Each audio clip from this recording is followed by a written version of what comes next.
অনেক দিনের ইচ্ছা ছিল একটা আলগা চুলা তৈরি করব। আর এই মাটির চুলাটা আমার অনেক শখ, যে একটা আলগা চুলা তৈরি করলে এই চুলায় যখন খুশি রান্না করতে পারবো, যেখানে খুশি নিয়ে যেয়ে রান্না করা যায়। আর এরকম একটা পুরনো কড়াই নিয়েছি, কড়াইতে আমি অল্প অল্প করে মাটি দিয়ে দিয়েছি। আর এই মাটিগুলো আমি আস্তে চিলে করে এগুলো আমি গুঁড়ো করে পানি দিয়ে ভিজিয়ে রেখেছিলাম। ওই মাটি দিয়েই আমি এখন চুলাটা তৈরি করতেছি।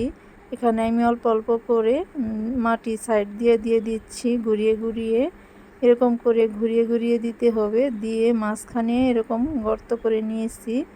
আর নিয়ে এই পর্যায়ে আমি সাইড থেকে এরকম করে সুন্দর করে করে নিচ্ছি।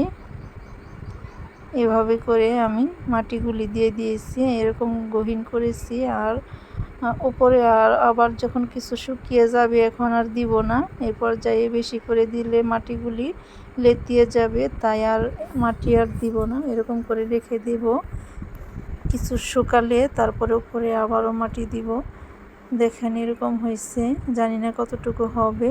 বাকি আবার যখন বাকি চুলাটা তৈরি করি সেটার ভিডিও আবার দিব। এখন এই পর্যায়ে রেখে দিলাম রোদ্রে শুকাতে।